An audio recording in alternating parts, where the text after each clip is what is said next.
यह तीनों काल हम लोग पढ़ लिए थे सर। ये तीनों काल में एक नया क्वेश्चन भी आ सकता है, इसमें ब्रिटिश काल। तो हम ब्रिटिश काल जैसे ही आ गया तो हम तीनों पीरियड लिख देंगे, ठीक है ना, और यह पूरा हो जाएगा। ठीक है, ब्रिटिश काल में एक चीज ध्यान रखना है, जब ब्रिटिश काल आएगा तो हम लिखेंगे कि इसको ये दिनेश कुमार झा के द्वारा, डॉक्टर दिनेश कुमार झा, दिनेश कुमार झा के द्वारा क्या हुआ, उपन्यास के विकास को दो चरण में बांटा गया, एक ब्रिटिश काल और एक स्वतंत्रता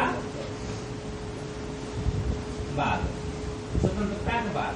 तो दिक्कत देखिए, ब्रिटिश काल में एक चीज और लिखना पड़ेगा यहाँ पर कि ब्रिटिश काल की तीनों काल के जो उपन्यास है, इस उपन्यास के केंद्र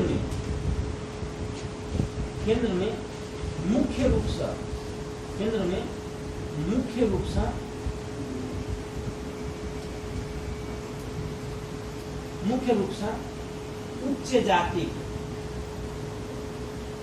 उच्च जाति महिला वैवाहिक समस्या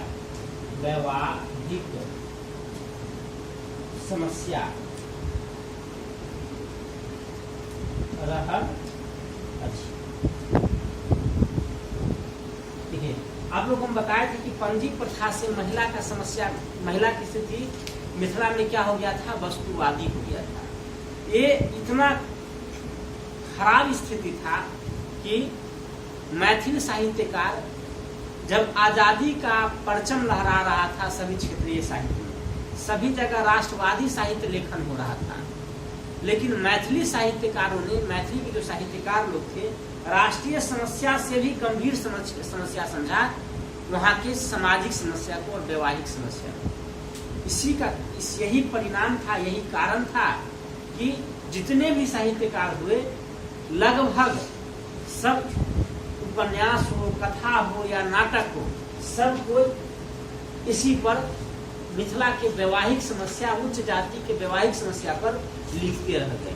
ब्रिटिश काल में निम्न जाति को नहीं पकड़ा गया, निम्न जाति पर बहुत कम लिखा गया उसकी समस्या पर। इसका मूल कारण था कि ब्रिटिश काल से पहले मुख्य रूप से लिखने वाला भी ब्राह्मण और कास्ट वर्ग से थे और समस्या भी उन्हीं जाति का था, इसलिए उनके यह जाति का समस्या था, इसलिए उन्होंने इस समस्या को गंभीरता से लिया और राष्ट्रीय समस्या से गंभीरता इसमें उन्होंने दिखाया। इसी कारण से आजादी से पहले का जितना भी साहित्य है उसके केंद्र में मूल रूप से पंजी प्रथा अर्थात वैवाहिक समस्या हुआ करता। ठीक है, ये ब्रिटिश काल तक के लिए, यहाँ तक के लिए हम लोग को समाप्त हो जाता है, ये खत्म हो गया। ठीक है ना। दूसरा आ जाता है स्वतंत्रता काल और विस्तार काल। तो यहाँ तक आपको लिख लीजिए, इस दोनों बड़ा है, हम इसको अलग अलग देखिए।